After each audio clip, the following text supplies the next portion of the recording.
काय सांगाल, उद्धव ठाकरेंचा वाढदिवस आहे, कशा पद्धतीमध्ये तुम्ही त्यांना शुभेच्छा देणार आहे?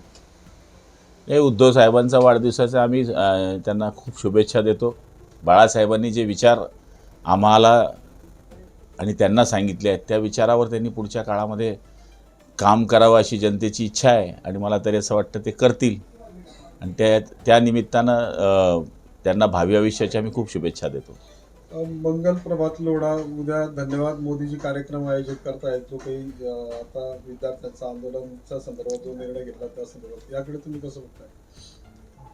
आता काय कशा करता धन्यवाद मला तर काही माहीत नाही, पण शेवटी चांगले निर्णय झाले हे आजच झाले. मोदीजींच्या काळात तर असं नाही आहे. मला तरी असं वाटतं की एका निर्णयापेक्षा पूर्ण केलेले जे कामं आहेत त्या बाबतीमध्ये जर कार्यक्रम झाला असता तर आणखी जास्त मजा आली असती. धर्मेंद्र प्रधान यांच्या राजीनाम्यानंतर राज्यातलं वातावरणही ढवळून निघालेलं आहे.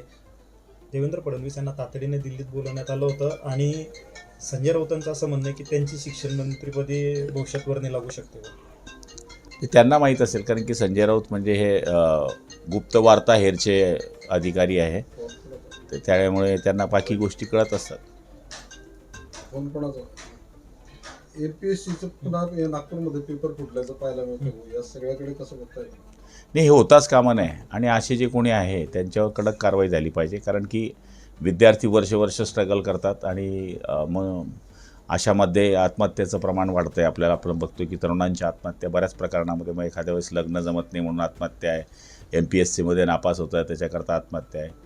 त्यामुळे मला तरी असं वाटतं की याच्यावर सरकारने आमच्या सकट बारकाईने लक्ष दिलं पाहिजे. पेपर फुटी संदर्भात केंद्र सरकार आता मोठा कायदा आणण्याच्या विचारामध्ये चांगली गोष्ट आहे, कायदा आणलाच पाहिजे, कारण की हे जीवन मरणाचा विषय आहे, त्याच्या जीवनाचा विषय आहे. तो एवढं त्याचे आईवडील त्याला लहानचं मोठं करतात, पोटाचा चिमटा घेऊन शिकवतात. ज्यावेळेस त्याला काही होण्याची वेळ येते त्यावेळेस अशा घटना घडतात, त्या घडता कामा नये.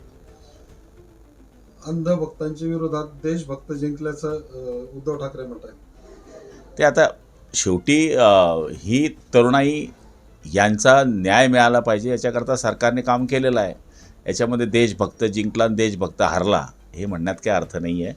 शेवटी ज्या तरुणांची मागणी रास्त होती ती मागणी सरकारने मान्य केली, त्याच्यामध्ये सरकारचं धन्यवाद मानण्यापेक्षा सरकारवर बोलणं मला वाटतं हे उचित नाही आहे.